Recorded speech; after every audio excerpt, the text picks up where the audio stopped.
जय हिंद। जैसा कि आज हम लोगों ने थंबनेल में जैसे देखा कि मानव जनन तंत्र, तो आज मानव जनन तंत्र के बारे में संपूर्ण ज्ञान दिया जाएगा। जैसे आप लोगों ने थंबनेल में देखा, बहुत सारे क्वेश्चन मार्क होता है। लड़कियों में सीएन क्या होता है, सिर्फ कैसे टूटता है, रजोधर्म क्या होता है, एमसी क्या होता है, पीरियड क्या होता है, लड़कियों में उत्तेजना कैसे होता है, लड़कियां कैसे रेडी हो जाती है संबंध बनाने के लिए, पुरुषों में ऐसा क्यों होता है। बहुत सारे आपके पास क्वेश्चन होंगे। कैसे एक बच्चा का जन्म हो पाता है, डेवलपमेंट हो पाता है, जब नर और मादा मिलते हैं तो फर्टिलाइजेशन होने के बाद कैसे एक बच्चा का पूर्ण विकास हो पाता है। और उसमें बहुत सारे सवाल होते हैं कि कैसे योनि काम करता है, योनि का क्या काम रहता है, बलवा का काम क्या रहता है, सेल आखिर में क्या इससे काम करता है, और एमसी में किस तरीका से ब्लड बाहर आता है, और किस तरीका से हमें सुरक्षित रहना है, और किस तरीका से बीमारियों से बच सकते हैं। जैसे एड्स बीमारी है, HIV बीमारी है, गनोरिया, सिफिलिस जैसी बीमारी खतरनाक बीमारी होते हैं। तो इन सारे बीमारियों से आखिरकार कैसे बचा जा सकता है। तो एक ही वीडियो मानव जनन तंत्र के लिए काफी होगा और लंबा होगा, लेकिन पूरा संपूर्ण की बात होगी और पूरा पूरा सत्य बात होगा। कोई भी ऐसा नहीं होगा जिसके कारण आपको तकलीफ होगा। पूरा पूरा संपूर्ण ज्ञान, इसके बाद आपको कोई माइकल लाल दूसरा वीडियो दिखाने के लिए मजबूर नहीं करेगा। ये मेरी गारंटी है। तो आपको बेहतरीन ढंग से मेरा वीडियो को देखना है, जिसमें कि आपको पूरा मानव तंत्र के बारे में सिखाएंगे। मानव का जो प्रजनन तंत्र होता है कैसे काम करता है कि नहीं। तो हम लोग मादा के लिए अलग पढ़ लिया और पुरुष के लिए अलग पढ़ लिया, ताकि मेरे पास डिजिटल नहीं है, लेकिन मैं डिजिटल से भी हाई नॉलेज आपके पास देने वाला हूँ। इसके बाद आपको कोई जरूरत नहीं होगी कि आप कहीं जाके मानव से जनन तंत्र का वीडियो देखें। यही वीडियो आपका जीवन बदल देगा। और इसमें आप पूरी तरीका से अपना परिवार नियोजन भी कर सकते हैं। फैमिली जो प्लानिंग होता है कैसे करना होता है, और कैसे हम अपने परिवार को सुरक्षित रख सकते हैं। बढ़ती जनसंख्या की मार अब हो जाती है हाहाकार, तो हाहाकार से कैसे बचे, ये पूरा जानकारी आपको मिलेगा। तो आई होप आप वीडियो को अच्छे ढंग से देखेंगे। चलिए, आपने सबसे पहले मेल और फीमेल थे, तो सबसे पहले हम मेल की बात कर लेते हैं, उसके बाद मेल की बात करते हैं। आप लोग एक्साइटमेंट होगी कि सबसे पहले फीमेल की चर्चा किया जाए। तो फीमेल उच्च वर्गीय जो जंतु होता है, उच्च वर्गीय जंतु जिसमें की कोशिकाएं ज्यादा होता है, जिसमें शरीर ज्यादा विकसित रहता है, उसमें लैंगिक जन्म होता है। लैंगिक जन्म का मतलब क्या हुआ, इसमें नर और मादा दोनों का जन्म होता है, उसको लैंगिक जन्म कहते हैं। नर और मादा, नर माने लड़का और मादा माने लड़की। जो अंडाणु बनाती है लड़की कहलाती है, जो स्पर्म बनाता है लड़का कहलाता है, ये नर कहलाता है। तो नर किसे कहेंगे, जो अंडाणु नहीं बनाएगा, जो स्पर्म बनाता है, जो स्पर्म बनाता है उसे लड़का कहते हैं। जो अंडाणु बनाता है उसे महिला कहते हैं, याद रखिएगा, कंफ्यूजन नहीं। जो अंडाणु बनाता है उसे महिला कहेंगे, जो स्पर्म बनाता है उसको नर कहेंगे, यानी पुरुष कहेंगे। तो सबसे पहले हम लोग जानते हैं महिला के बारे में, उसके बाद हम कुछ पुरुष के बारे में बताएंगे। तो पहले एक आप लोग देखिएगा, ये महिला का प्राइवेट पार्ट होता है, जिसे हम लोग कहते हैं योनि। योनि क्या होता है, महिला का प्राइवेट पार्ट। और महिला के लिए सबसे पहला जो पार्ट होता है, इसी पार्ट से जो है प्रजनन तंत्र होता है। तो यहाँ पे देखिए, पूरा हम लोग का स्ट्रक्चर पार्ट, ये मानव का प्रजनन तंत्र है, ये मानव का महिला का प्रजनन तंत्र ये है। तो इसमें देखिएगा सबसे पहले क्या होता है, तो सबसे पहले जो मादा है, मादा के उदर के पास दोनों पट्टी देखिएगा, तो दो यहाँ ओटी, ये ओटी, ओटी के पास दोनों पट्टी देखिएगा, तो अंडाशय होता है। एक महीना में दो अंडाशय होता है। कहाँ पे होता है, तो ये पेट है, पेट इसी को हम लोग उधर बोलते हैं। उधर के दोनों साइड में अगर देखा जाए, दोनों साइड में देखा जाए तो क्या होता है, दो अंडाशय, दो अंडाशय, तो क्या होते हैं अंडाशय। तो इसमें अंडे बनते हैं, क्या बनते हैं, एग्स। क्या बनते हैं, एग्स, यानी इसमें ही अंडे बनते हैं। एक सब बनते हैं। तो मैं बात कर दूं तो लड़कियों में 10 से ऊपर साल होता है, मैंने 10, 11, 12 साल का जब एज होने लगता है, 13 साल का एज होने लगता है, तो ये शरीर धीरे धीरे डेवलप कर जाता है। अंडाणु बनाने के लिए यहाँ पे हार्मोन बनने लगता है। हार्मोन क्या होता है, बनने लगता है। 13 साल की एज जब होता है तो ऑटोमेटिक हार्मोन पूरी तरीके से परिपक्व हो जाते हैं और ये बनने शुरू होता है। क्या होता है, बनना शुरू होता है। तो एक बार में दोनों साइड नहीं बनता, एक बार में एक ही साइड बनता है। जैसे ये हो गया दाहिना, ये बटी हो गया बायां, दो साइड है, एक दाहिना एक बायां, एक दाहिना एक बायां। तो दो अंडाशय होते हैं, एक दाहिना साइड होता है, एक बायां साइड होता है। तो ये बनने स्टार्ट होता है, तो 10 साल से ये परिपक्व होने लगता है, और 13 साल में पहली बार बनता है। 13 साल में पहली बार बनता है। पहली बार में जो अंडाणु बनता है, तो ये जैसे ये साइड में अंडाणु बन गया पहली बार में 13 साल की अवस्था में। जो 13 साल की अवस्था में जब पहली बार बनता है, जिसको प्लोवर्टी बोलता है, पहली बार बनता है जिसको प्लोवर्टी बोलते हैं, उसको मीनार के भी नाम से जाना जाता है। पहली बार वाले को मीनार बोलते हैं। ये जैसे ही होता है तो शरीर में कई प्रकार के बदलाव भी आते हैं, जैसे कि स्तनों में उभान हो जाता है। उसके बाद एक क्या है, ये कमर कमर फैलने लगता है। फिर आंतरिक जनांगों के पास वाल आने लगता है, आंखों के पास भी वाल आने लगता है। और जो लड़की का आवाज होता है धीरे धीरे मीठा होने लगता है, ये मीठा माने मीठा होने लगता है।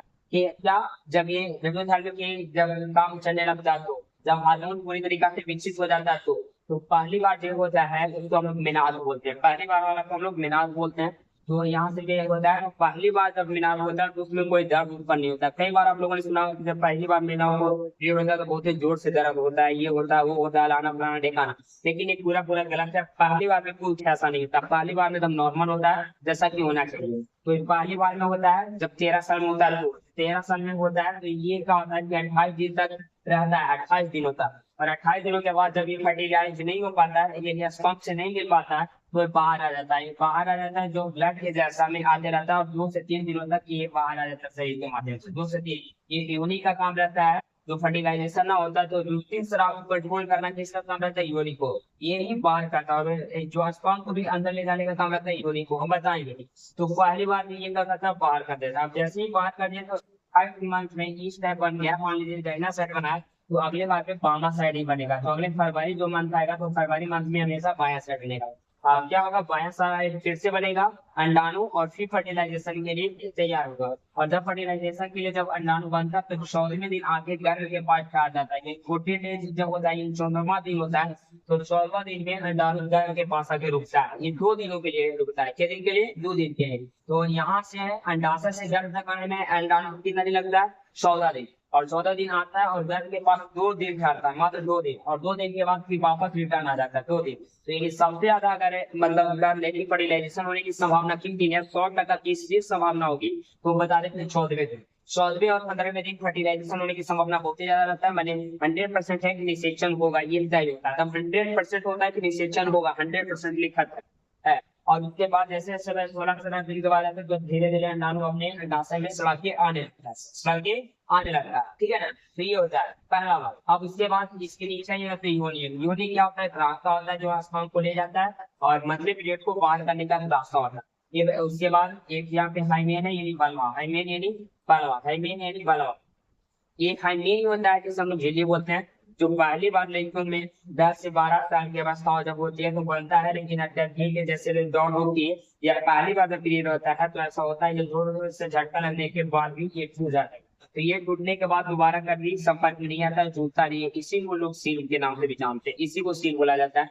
तो पहली बार संभोग होता है, जब पहली बार रिलेशन बनता है तो ये क्या होता है, हाइमेन यानी बलवा जो होता है टूट जाता है, और फिर आपस में नहीं चिपकता, फिर आपस में नहीं चिपकता। ये हमेशा ही लेवल खराब होता है, एक छोटा सा छिद्र होता है, ठीक है ना, एक छोटा सा छिद्र होता है। तो एक बार टूटने के बाद दोबारा फिर वापस नहीं टूटता। बलवा, बलवा के पास 3 तरीका का होता है। एक बाहरी बलवा होता है जहाँ पे बाल आते हैं, मेन जो बाल होते हैं जिसको पब्लिक हेयर बोलते हैं, पब्लिक हेयर यही पे होते हैं। उसके बाद फिर से एक होता है मिडल में, उसके बाद आंतरिक होता है जो सबसे सेंसिटिव होता है। सेंसिटिव माने रिएक्टिव नहीं होता, सबसे ज्यादा एक्टिव यानी उत्तेजना उत्पन्न करने वाला बलवा ही होता है। बलवा, बलवा के पास अगर हम जब आंतरिक को जब टच में लाया जाता है तो बहुत ही ज्यादा उत्तेजना उत्पन्न करता है, बहुत ही ज्यादा। तो मादा जो होता है यानी फीमेल, फीमेल के पास यानी गायनोलॉजिकल डॉक्टर इसको देखता है मादा। इसके मुख्य पार्ट में एक अंडाशय है जिसमें हम लोग को अंडाणु बनता है। जैसे कि मैंने बताया कि ये जो मादा में 2 अंडाणु होते हैं, एक दाएं तरफ एक बाएं तरफ, एक दाएं तरफ एक बाएं तरफ। अंडाणु की संख्या 2 होता है जो मंथ बाई मंथ बनता है। और इस में मंथ जो होता है 28 का होता है, इन 28 दिनों का होता है। जैसे एक बार दाहिने बनता है, एक बार बाएं बनता है। और जैसे ही शरीर का से बना फर्टिलाइज नहीं हुआ तो फर्टिलाइज नहीं होने के बाद ये क्या होता है, रक्त के जैसा बाहर हो जाता है, यानी खराब हो जाता है, बर्बाद हो जाता है, और रक्त के जैसा बाहर आ जाता है। और 2 से 3 दिनों में तक ये बाहर हो जाता है, और फिर से अगले बार अंडाणु बनने के लिए बायां या पश्चिम में आ जाता है, यानी बायां और इस तरफ आ जाता है। तो ये अंडाशय। उसके बाद अंडवाहिनी। अंडवाहिनी का मतलब क्या हुआ, या जो अंडाणु बनता है उसको अंडवाहिनी कहते हैं। ये भी अंडवाहिनी जो होता है आगे जाके निकालता है और गर्भ के पास ले जाके अंडाणु को छोड़ देता है, जिसकी वजह से फर्टिलाइजेशन की क्रिया संपन्न होती है। ये गर्भाशय होता है, गर्भाशय में ही बच्चा पलता है। गर्भाशय की कुल चौड़ाई बोले तो 7.5 सेंटीमीटर होती है, 7.5। और कुल अगर चौड़ाई की बात करें तो 3.5 सेंटीमीटर होती है, और लंबा मोटाई की बात करें तो 2.5 सेंटीमीटर होती है। ये इसकी कुल होता है औसत, इसी में रहता है, यही में बच्चा पलता है। यानी बच्चा कहाँ पलता है, तो गर्भाशय में पलता है। ये सारी बात आपको समझ में आ रही होगी। उसके बाद योनि की बात बोले तो योनि एक बोले रास्ता है जिसको काम होता है स्तन को ले जाना, बच्चा को बाहर करना। और इसी के समय जो पीरियड होता है, मासिक चक्र होता है, उसके समय एक तरल पदार्थ होता है जो बेकार पदार्थ होता है उसको बाहर करना, ये योनि का काम होता है। क्या होता है, योनि के काम। जब बच्चा बाहर आता है तो यही योनि फैल जाता है, फिर पुनः उसी अवस्था में आ जाता है। लेकिन जिस तरीका का पानी का बनता था उस अवस्था में पूरा पूरा नहीं आ पाता, जिस तरीका का अवस्था था उस तरीका के पूरे पूरे अवस्था में नहीं आ पाता। ये थोड़ा सा बेसिक जानकारी हुआ। फिर आगे का इसी का जानकारी मैं बताऊंगा, उससे पहले आप जानने से पहले थोड़ा सा क्लूज की ओर जाएंगे। पुरुष क्या होता है, यानी मेल। जो स्पर्म उत्पन्न करता है मेल कहलाता है, यानी लड़का कहलाता है। जो पुरुष होता है, जो मेल, जो स्पर्म उत्पन्न करता है, तो ये स्पर्म उत्पन्न कब करता है, जब इसकी अवस्था 13 साल हो। लड़कियों में 10 साल से स्टार्ट हो जाता है, और पुरुषों में 13 साल का, 13 साल का। तो 13 साल में जब स्टार्ट होता है तो इसमें एक बनता हार्मोन, जिसको नाम है टेस्टोस्टेरोन। ये टेस्टोस्टेरोन होता है जो स्पर्म बनाता है, और यही जो जब असर में बनता है तो चेहरे पे दाढ़ी उछाना स्टार्ट होता है, लड़का का शोल्डर मजबूत हो जाता है, कंधा बरियार होता है, आवाज भारी होने लगता है, और कान के पास भी बाल आने लगते हैं। जब टेस्टोस्टेरोन जब 13 साल की अवस्था में बनने लगता है तो वो विकसित हो जाता है। 13 साल की अवस्था होता है तो इसी को बोलते हैं किशोरावस्था। तो किशोरावस्था में ये सारे बदलाव होता है, और हम लोग इस चीज में आते हैं। तो लड़का यानी मेल, लड़का को हम लोग इंग्लिश में बोलते हैं मेल। क्या बोलते हैं, मेल, यानी लड़का को मेल बोलते हैं, लिनर बोलते हैं। इसमें सबसे पहले होता है ग्रीसन। क्या होता है, ग्रीसन। ग्रीसन एक पुरुष में, एक लड़का में दो जोड़ा ग्रीसन होता है, दो जोड़ा ग्रीसन। नहीं कहा, आप लोग दोनों जनानों के बीच में देखिएगा तो एक थैली के जैसा रचना, उसी में दो ग्रीसन लटके हुए होते हैं, ये ब्रीसन। इसी को हम लोग बोलते हैं ब्रीसन। क्या होता है, ब्रीसन। यहाँ पे देखिए मैंने दो ब्रीसन कर दिया। सेम के बीच का आकार जैसा होता है, सेब का बीच का आकार कैसा होता है, 2.5 सेंटीमीटर चौड़ा और 3.5 सेंटीमीटर लंबा होता है, ये ब्रीसन होता है। फिर दबाव पड़ने की वजह से फट जाता है, जिसकी वजह से अगर इतना कुछ हो जाता है, जैसे कि बैठ के रहे आपको जोड़ों से वहां पे झटका लगा तो वो फट जाएगा, तो आप समझिए ना फुल हो जाएंगे। इसी का काम रहता है स्पर्म बनाना। और जिस थैली में पैक होता है इसको बोलते हैं ब्रीसन कोश। ये देख रहे हैं, ब्लू का एक थैला बनाया गया, जिस थैली में पूरा पैक है, और इस थैली में पूरा पैक है, इसको बोलते हैं ब्रीसन कोश। क्या बोलते हैं मेरा भाई, ब्रीसन कोश। इसको हम लोग बोलते हैं ब्रीसन कोश। और ये जो ब्रीसन कोश होता है आगे जाके शुक्रवाहिका से जुड़ जाता है। शुक्रवाहिका क्या होता है, तो शुक्रवाहिका यहाँ देखिए शुक्राशय, ये पतली नली के जैसा समान रचना होता है, पतली नली के जैसा एक समान रचना होता है, जो ब्रीसन से जाकर जुड़ जाता है। ये ब्रीसन होता है, ब्रीसन से लेकर के जुड़ जाता है, इसको बोलते हैं शुक्रवाहिका। क्या होता है, शुक्रवाहिका। शुक्रवाहिका में स्पर्म बनता है, शुक्रवाहिका होता है, इसी में स्पर्म बनता है। क्या बनता है, स्पर्म। ये ब्रीसन कोश होता है, जो ब्रीसन कोश स्पर्म बनाने के लिए रेडी करता है, लेकिन पूरी तरीका से परिपाक में जो करने का काम होता है, ये स्पर्म को, किसको, स्पर्म को, उसको क्या होता है, शुक्रवाहिका, ये शुक्राशय में जाके परिपाक हो जाता है। क्या रहता है, परिपाक। सेवा देखिएगा, मूत्रमार्ग। मूत्रमार्ग क्या है, पेशाब यूरिन को बाहर करने का एक रास्ता है, यूरिन को बाहर करने का रास्ता, और स्पर्म को भी बाहर करने का रास्ता है।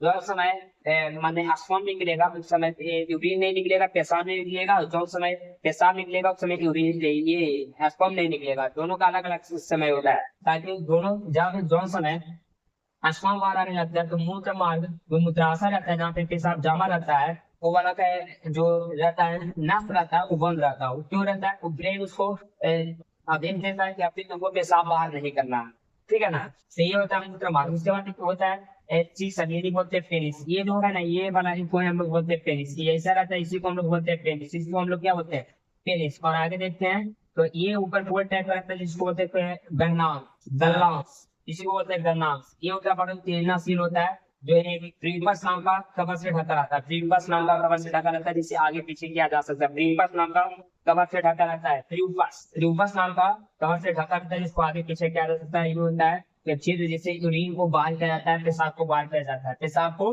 बाहर किया जाता है। ये कब बनता है, मैं पहले बता दूं, 13 साल के बाद बनता है। जब स्पर्म देखिएगा तो स्पर्म बहुत ही गंधे वाला होता है, गमकने वाला होता है, थोड़ा सा क्या देता है, स्मेल देता है, अलग सा टाइप का जो होता है। ये क्यों देता है, ये पुनः ग्लैंड्स होता है, पुनः ग्लैंड, उसमें एक प्रकार का हार्मोन मिलता है, जिसको नाम है टेस्टेरोन। वही टेस्टेरोन की वजह से थोड़ा सा गंध देता है। क्या देता है, गंध देता है। और ऊपर जो ग्लैंड होता है, उससे मिलने के बाद जो महिला का योनि है, उसकी अम्लता को कम कर देता है। क्या कर देता है, कम कर देता है। महिलाओं में जो अंडाशय होता है, सिर्फ दो तरीका के हार्मोन निकलते हैं। एक हार्मोन है एस्ट्रोजन, एक है प्रोजेस्टेरोन। एस्ट्रोजन और प्रोजेस्टेरोन ये दोनों जो है क्रियाशील ज्यादा बनाता है। क्या बनाता है, क्रियाशील, मैंने एक्टिव ज्यादा कर देता है। किसके लिए, तो ये सारे चीज के लिए। जैसे हम लोग जनन के लिए अभी बताए, इस जनन के लिए ज्यादा मतलब क्या करता है, उत्तेजित करता है।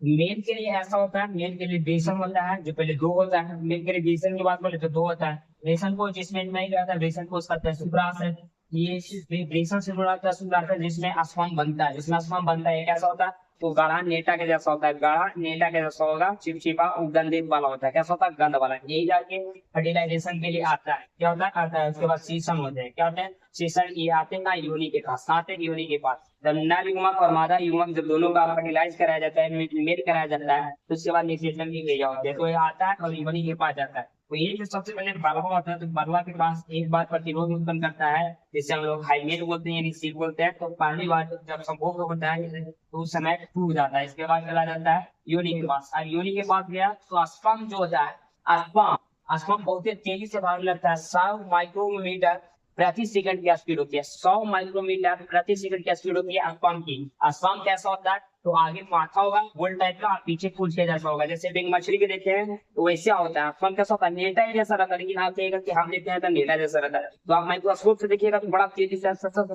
भागते जाता है। तो ये आगे माथा के जैसा होता है, पीछे पूछ के जैसा होता है, बीच में मत होता है। ये ऐसे तेजी से भागने लगता है। 100 माइक्रोमीटर प्रति सेकंड की ओर से भागता है। इसकी कुल लंबाई 5 माइक्रोमीटर होती है। 5 माइक्रोमीटर समझ रहे हैं, एकदम छोटा सा माइक्रोमीटर लोग बोलते हैं सबसे छोटा। 10 के बाद -3 को माइक्रोमीटर कहा जाता है। मैंने एक के 1000 बार तोड़ दीजिएगा ना, एक के 1000 बार तोड़ दीजिएगा, इतना छोटा टुकड़ा होता है। कौन स्पर्म, यही स्पर्म आता है योनि के पास। इसको योनि तक ही छोड़ना है। स्पर्म जो होता है योनि के पास, वृषण जो होता है योनि के पास तक आता है। वृषण कहाँ तक आता है, योनि के पास आता है। और योनि के पास आने के बाद स्पर्म यहाँ से भागना शुरू करता है। स्पर्म यहाँ से भागना शुरू करता है। यहाँ पे स्पर्म है, तो यहाँ पे देखिए मैंने पीरियड माना है कि चल रहा है यहाँ पे, और स्पर्म जो आ गया, स्पर्म यहाँ से आया और स्पर्म चला गया, ईश्वर कुछ और यहाँ वहाँ चिपक के रह गया। इसमें फर्टिलाइजेशन होगा, बिल्कुल नहीं होगा, कारण जब भी स्पर्म जाएगा अंडाणु से मिलेगा तभी फर्टिलाइजेशन होगा, अन्यथा फर्टिलाइजेशन नहीं होगा। तो फर्टिलाइजेशन के लिए जाना चाहिए था इधर, लेकिन गया नहीं। अब गया भी तो कम गया, यहाँ तक पहुंच नहीं पाया, नहीं पहुंच पाया तो फर्टिलाइजेशन नहीं होगा, तो फिर से करना होगा। लेकिन यही तो बोले कि 14वां दिन जब होता है, जो अंडाणु बनता है, तो 28 दिन में एक तरह बनता है। जब 13 साल की अवस्था हो जाती है तो ये जो 14वां दिन का जो डे होता है, 14 दिन में जो अंडाणु रहता है यहाँ से काट के पास आ जाता है, और यहाँ हम लोग का प्रेशन आता है। प्रेशन से यहाँ स्पर्म जैसे छूटता है तो यहाँ जाके एक दूसरे में टच कर जाता है, मिल जाता है, जिसकी वजह से फर्टिलाइजेशन जल्दी हो जाता है। मतलब 100% होता है कि 14वें दिन जो अंडाणु होता है बाहर आ जाता है, जिसको अंडोत्सव कहा जाता है। 14वें दिन अंडोत्सव होता है, तो 100% होता है फर्टिलाइजेशन होगा। 100% की फर्टिलाइजेशन होगा ही होगा, 100% होगा ही होगा। तो इसलिए फर्टिलाइजेशन होता है। और बाकी के दिन में जैसे चलते जाता है तो उससे ऐसे संभावना प्रोबेबिलिटी घटते जाती है कि फर्टिलाइजेशन नहीं होगा। वैसे से क्या होता है, फर्टिलाइजेशन नहीं होता। ओके, आप यहाँ बात करते हैं ईश्वरी। सबसे पहला बात कि क्या मान लीजिए कि अब यहाँ पे फर्टिलाइजेशन नहीं हुआ, और कभी कभी क्या होता है कि जो पीरियड होता है कभी कभी 1 डे या 2 डे मिस कर जाता है, 1 डे 2 डे मिस कर जाता है, तो क्या इसमें प्रेग्नेंट होगा कि नहीं होगा। मैं बता दूं 1 डे या 2 डे जो मिस करने से प्रेग्नेंट नहीं होता। उसके लिए क्या होता है कि जैसे मान लीजिए स्पर्म आया है और अंडाणु से मिला, अंडाणु से मिलने के बाद आपको वेट करना पड़ेगा 15 डेज। 15 डेज यानी 15 दिन अगर आप वेट करेंगे तो 15 दिन जैसे ही वेट करेंगे तो एक रिजल्ट निकल के आएगा। क्या होगा, 15 दिन जैसे फर्टिलाइज हो जाएगा तो इस बार जो पीरियड है, जो मंथली साइकिल है, नहीं चलेगा। क्या नहीं चलेगा, और इसमें जो महिलाओं का जो पीरियड्स के दौरान जो ब्लड के जैसा आता है वो नहीं आएगा, एक पानी परेशान होगी। और धीरे धीरे क्या होगा कि जैसे जैसे ये मतलब रह जाएगा घर, तो ऐसे से नीपल से क्या थोड़ा सा डीप हो जाएगा, थोड़ा सा काला टाइप होने रहेगा और बदलाव होने रहेगा थोड़ा सा। ये चीज देखने को मिलता है।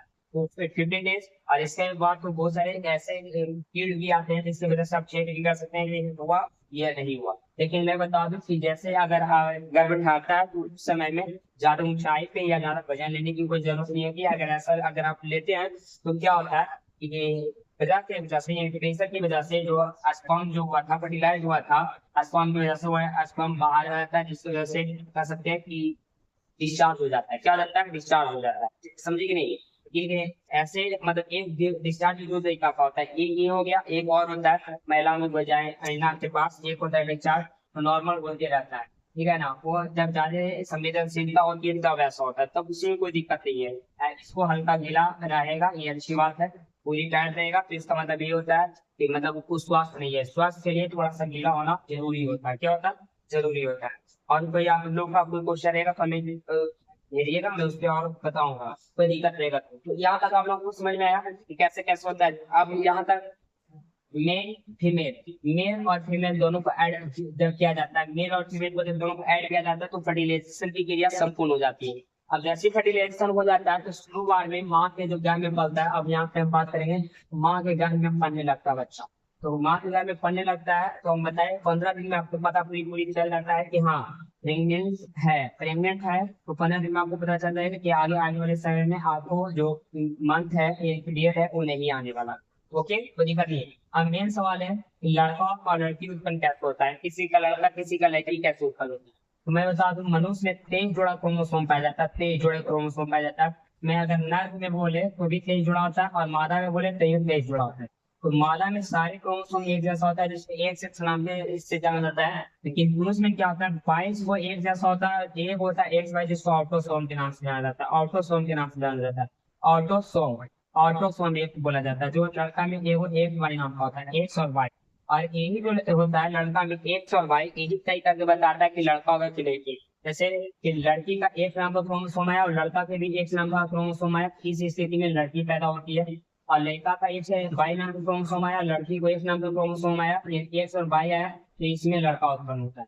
तो लड़का और लड़की किस पे डिपेंड करता है, ओनली फॉर मेल पे। किस पे डिपेंड करता है, मेल पे। क्या बोलते हैं, मेल पे। अब एक और बड़ा सवाल होगा कि मेल कब तक बच्चा उत्पन्न कर सकता है, कब तक। तो अगर मेल में अगर बात करें तो मेल में अनलिमिटेड है, मतलब 13 साल से लेके उसको जीवन बन रहता है, 13 साल से लेके जीवन हर उसके शरीर में स्पर्म बनते रहता है। लेकिन महिलाओं में इसके जस्ट विपरीत होता है। महिलाओं में क्या होता है, जस्ट इसके विपरीत। महिलाओं में 13 साल से लेते हैं और 50 साल उसके लास्ट में लेते हैं। 50 ईयर मैंने 50 वर्ष की उम्र तक ही होता है। 50 साल की उम्र के बाद ये सारी क्रियाएं बंद हो जाती है, जैसे कि मंथ पीरियड आना, ये सारे बंद हो जाता है। और जो लास्ट में जब मतलब बंद हो जाता है, जिसको हम लोग बोलते हैं रजनो ब्रीथिंग, लक्षणों वृद्धि बोलते हैं। जो लास्ट में हो जाते हैं, इसका मुख्य पहचान हो गया कि अब नहीं होगा, अब जो क्रियाएं होने वाला है, जैसे बाल बच्चे तो उत्पन्न करना होगा या संतान का जन्म देना होगा, तो नहीं होगा। जब 13 से 50 साल का उम्र बीत जाएगा तो महिलाओं में जो ये अंडाणु है बनना बिल्कुल बिल्कुल क्या हो जाता है, बंद हो जाता है, बिल्कुल बंद हो जाता है। लेकिन पुरुषों में क्या होता है कि 13 साल से लेके मैंने जब तक जिंदा है, सोच रहा जब तक कि उसमें स्पर्म बनते रहा, तो वो लड़का पिता बन सकता है, लेकिन लड़की 13 से 50 साल के बाद माँ नहीं बन सकती। ये पहली बड़ी बात है। जो लास्ट में आता है उसको रजनो प्रीति बोलते हैं। क्या बोलते हैं, रजनो प्रीति। अब एक और बात है कि अब इसके बाद हम कैसे इसको देख सके और कैसे इससे बच सके। देखिए, आप सरकार के बढ़ते हुए जनसंख्या पे सरकार प्रतिबंध लगाना चाहती है, जिसको फैमिली नियोजन बोलते हैं, कि परिवार नियोजन, परिवार नियोजन। परिवार नियोजन का मतलब क्या हुआ कि परिवार में एक निश्चित सदस्य होना चाहिए, उसको बोलते हैं परिवार नियोजन। इसमें हम लोग तय कर लेते हैं कि कितना संतान होगा, लड़का होगा कि लड़की होगा, कितना लड़का कितना लड़की, जिसको परिवार नियोजन बोलते हैं। इसके लिए कुछ यांत्रिक विधियां भी अपनाई जाती है, जिसमें जैसे नर का भी नसबंदी होता है, नसबंदी। नसबंदी में क्या होता है, जो आपको ब्रेसन बताया था ना, ब्रेसन से जो शुक्राशय जो नली जाती है, उस नली को काट दिया जाता है और बांध दिया जाता है, इसमें नर का नसबंदी हो जाता है। और महिला का भी होता है, महिला का होता है बाध्यकरण। महिला का क्या होता है, बाध्यकरण। महिला का क्या होता है, अंडाशय। यही अंडाशय के पास क्या होता है, काट के सी दिया जाता है। ये सी दिया तो यहाँ पे अंडाणु बना नहीं, अब यहाँ पे स्पर्म जाएगा लेकिन अंडाणु मिलेगा नहीं, तो निषेचन होगा नहीं। तो एक तरीका ऐसे भी सरकार जो होता है, ये आम आदमी अपने परिवार नियोजन को कंट्रोल रख पाते हैं। बाकी देखिए तरीका भी होता है कि नहीं होता है। तो इन सारे तरीकों से मतलब सब कुछ को क्लियर रूप से कर लिया जाता है। आई होप आपको पूरी तरीका से समझ में आया होगा कि कैसे मतलब जन्म होता है। अब लड़का की बात बोले तो महिलाओं में जन्म की कुल अवधि बोले तो 9 मंथ का होता है। मैंने 9 मंथ मैंने बोल देते हैं बच्चों का 40 सप्ताह के आसपास होता है, 40 सप्ताह का होता है। और 40 सप्ताह में बच्चे अलग अलग रूप से पलते हैं। जैसे फर्स्ट मंथ होता है तो फर्स्ट मंथ में बच्चे का छोटा सा रहता है, जैसे एक सेब का आकार देखे, एक सेब के आकार के जैसा रहता है, उससे बड़ा नहीं। और एक पहला महीना का पहला से 2 सप्ताह लेके तो एक बीज का आकार देखिए, ऐसे बैग के बीज के जैसा होता है। उसके बाद धीरे धीरे डेवलप करते जाता है। इसके ऊपर मैंने एक वीडियो बनाया कि स्पर्म से बच्चा पैदा कैसे होता है। तो स्पर्म भी बहुत ही ज्यादा जरूरत है, अगर स्पर्म नहीं होगा तो बच्चा उत्पन्न नहीं होगा। और स्पर्म है और अंडाणु से फर्टिलाइज नहीं हुआ तो भी नहीं होगा, फिर नहीं हाँ स्पर्म है तो बच्चा उत्पन्न हो जाएगा, बिल्कुल नहीं होगा। उसके लिए महिला का भी जरूरत है, तो महिला नहीं होगा, मेल और फीमेल दोनों को जरूरत है। उसको बोलते हैं लैंगिक जनन। उस वर्गीय में होता है लैंगिक जनन, ये हम लोग बताएं लैंगिक जनन। क्या बताएं, लैंगिक जनन, जिसमें मेल और फीमेल दोनों की जरूरत होती है। मेल और फीमेल दोनों की जरूरत होती है, उसको लैंगिक जनन हम लोग बोलते हैं। और कोई अगर हम लोग का क्वेश्चन है तो हमें जरूर कहिएगा। मैंने सबका भाग बता दिया, सबका काम बता दिया। और कोई दिक्कत रहेगा तो हमें अपना कमेंट कीजिएगा, और कमेंट के अकॉर्डिंग हम देखेंगे तो और आपको बता पाएंगे जो भी आपको कोई सवाल रहेगा, है ना।